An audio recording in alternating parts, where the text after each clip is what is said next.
Hello everyone, now we discuss about revolution in Indian education system. India ranks second in the world with an estimated population of 1.267 billion people, July 2014, out of which the more than 430 million people are between the ages of 15 to 34 years, which is about 35% of the population of the country.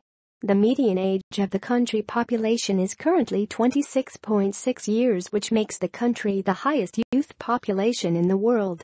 This is the boon for the country, whereas it is the best time for us to tap this opportunity which can help the country in transforming the future of the country.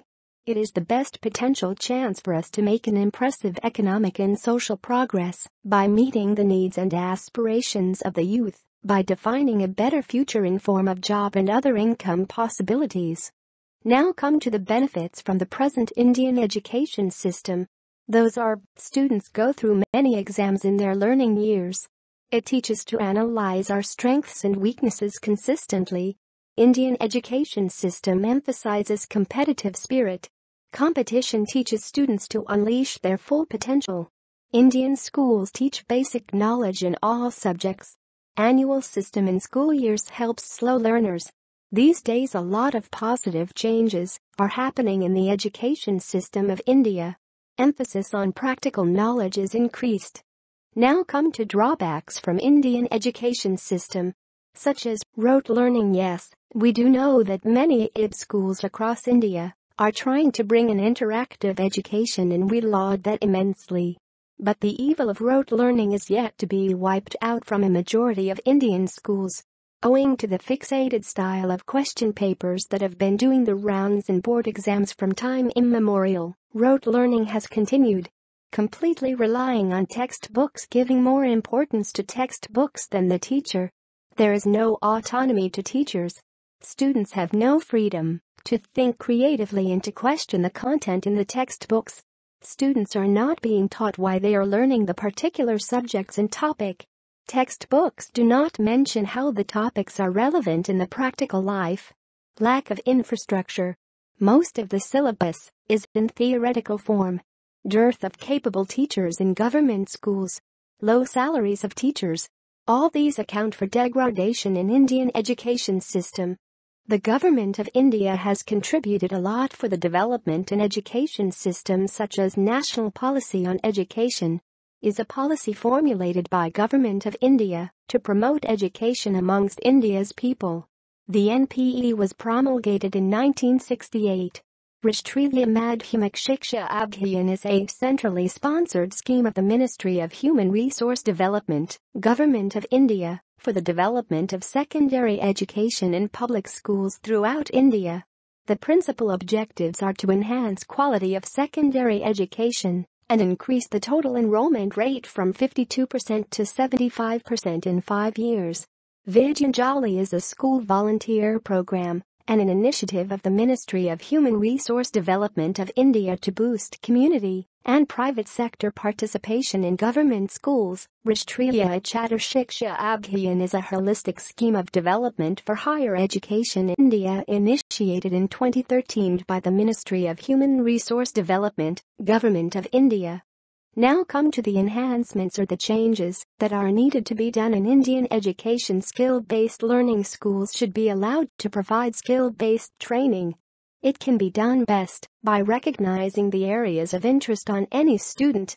Focus on rural education. Mahatma Gandhi said, "The future of India lies in its villages. If the villages perish, India will perish too." This alone explains the significance of focus on rural education. Free basic computer skills classes. The reason that we suggest this point is very straightforward. It is the era of information technology, and hence, education is nearly incomplete without having basic computer training in it. Teachers training. Our country has already got many training programs for teachers. The need of the hour is to design a curriculum for teachers in such a way that uniformity arises in teaching standards all over India. Educated parents. Educating parents is equally important, so that they do not force their children for career which do not actually interest them. Smart classes. Though many of the Indian schools and institutes are already following this concept, but we should take a step where all educational institutes can be connected with the concept of smart classes.